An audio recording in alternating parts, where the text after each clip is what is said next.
Well, howdy there, Internet people. It's Bo again. So tonight we're going to talk about two seemingly unrelated pieces of international news. But we're going to talk about them because both of them speak to the heart of an overriding theme on this channel and the things that we talk about. And they get right to the meat of it. The first one happened in the United Kingdom. The wife of an American diplomat is leaving a Royal Air Force base that has been leased to the United States. It's a spy outpost now and handles communications for Europe.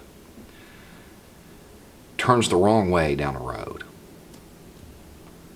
And a 19-year-old paid the price.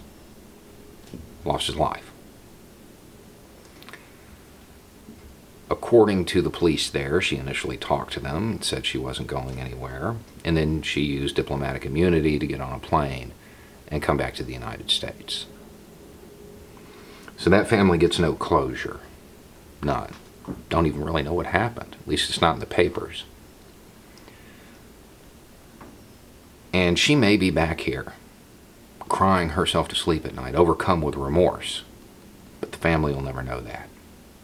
The family will never know that, because the very first thing that the lawyers certainly told her was to not apologize, because it shows guilt.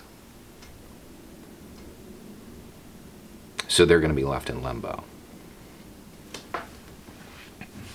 Now, in a different part of the world, the President of the United States has greenlit an incursion by Turkey into Syria. The Kurds are certainly going to oppose this. The Kurds are our greatest ally in the Middle East, greatest ally of the United States. I'm certain, depending on which political party you are, you're saying, no, one of two countries is our greatest ally in the Middle East. Make out a list. Make out a list of every time those countries have committed their troops to fight alongside U.S. troops.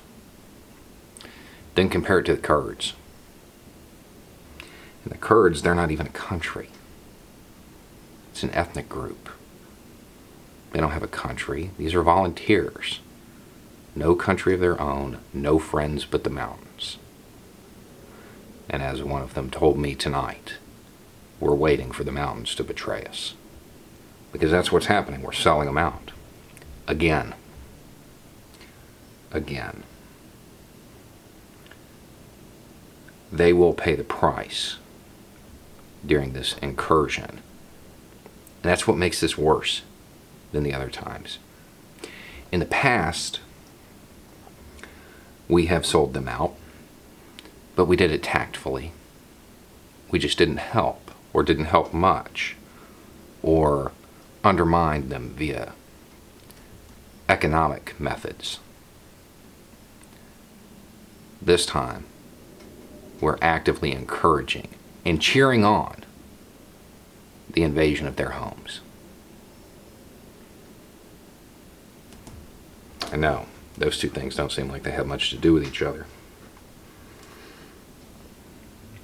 The reality is they do, a lot. It's always portrayed as left versus right, as your demographic versus another equal or lesser, or maybe just above demographic.